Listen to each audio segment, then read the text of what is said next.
ഇത് നോഡ് അനാലിസിസിൻ്റെ ഒരു type current source വെച്ചിട്ടുള്ള. ഇതിൽ 2 കറണ്ട് സോഴ്സ് ഉണ്ട്, 28ഉം 2 ആംപിയറും. നോഡ് അനാലിസിസ് ആയതുകൊണ്ട് നമ്മൾ KCL റൂളാണ് അപ്ലൈ ചെയ്യുന്നത്. KCL റൂൾ എന്ന് പറഞ്ഞാൽ algebraic sum of currents meeting at a point is 0. Node എന്ന് പറഞ്ഞാൽ 3 അതിൽ കൂടുതലോ ഇലക്ട്രിക്കൽ എലമെൻറ്റ്സ് മീറ്റ് ചെയ്യുന്ന പോയിന്റ്. അപ്പം ഞാൻ ഇതിലെ എല്ലാ പോയിൻറ്റ്സും മാർക്ക് ചെയ്തിട്ടുണ്ട്.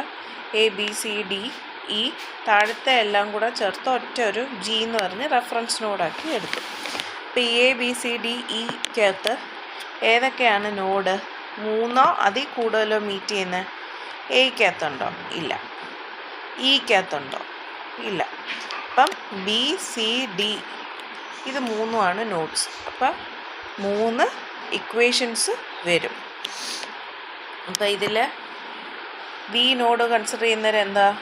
KCL apply ചെയ്യുന്നേരം I1 + I2 + I3 + I4 = 0. I1 എന്ന് പറഞ്ഞ കറണ്ട് എന്താണ്? നമ്മൾ കൺസിഡർ ചെയ്തതിന് ഓപ്പോസിറ്റാണ് ശരിക്കുള്ള കറണ്ട് ഡയറക്ഷൻ. അപ്പം -28. I2 potential difference divide by resistance. ഈ പോകുന്ന ഇവിടെ VB നമ്മൾ കൺസിഡർ ചെയ്യുന്ന ഏതാണ് നോഡ്? അത് ഹയർ പൊട്ടൻഷ്യൽ എന്ന് വെക്കുക. VB - VD divide by 10. I3 VB - VC divide by 2. Similarly I4 വരുന്നേരം VB by 2. ഇതെല്ലാം കൂടെ സമ്മറൈസ് ചെയ്ത് എഴുതിയതാണ് ഇക്വേഷൻ.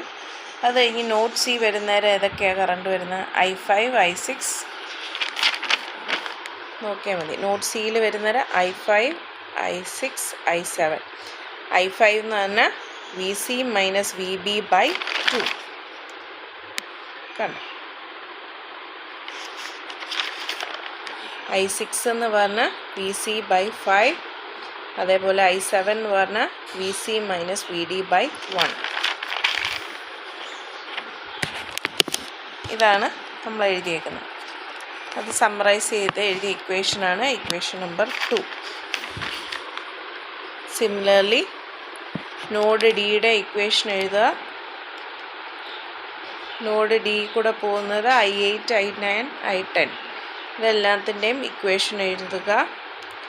സോൾവ് ചെയ്ത് നമുക്ക് VB VC VD വരെ കിട്ടി. നമ്മളോട് പറഞ്ഞേക്കുന്നത് എന്താണ്?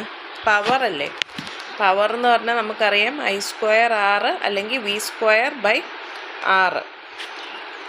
അപ്പം നമ്മളോട് പറഞ്ഞേക്കുന്നത് 10 ohmന് അക്രോസ് ഉള്ള ഇതാണ് പറഞ്ഞേക്കുന്നത് പവർ കണ്ടുപിടിക്കാൻ. അപ്പം 10ൽ കൂടെ പോകുന്ന കറണ്ട് എന്താണ്? ഒന്നെങ്കിൽ I2² × 10, അല്ലെങ്കിൽ എടുക്കാവുന്ന ഇക്വേഷൻ എന്താ? VB - VD the whole square by R. ഇപ്പം 2 രീതിയിലും ചെയ്താലും ഒരേ ആൻസർ വരും. അതാണിപ്പോൾ ഞാനിപ്പോൾ VBയുടെ രീതിയിൽ വേറൊരു ക്വസ്റ്റ്യനും ഞാൻ കാണിച്ചു തരാം. ഇപ്പോൾ VB - VD the whole square by R. 36 - 16 the whole square by 10 വരുന്നേരം 40 watts എന്ന് വരും.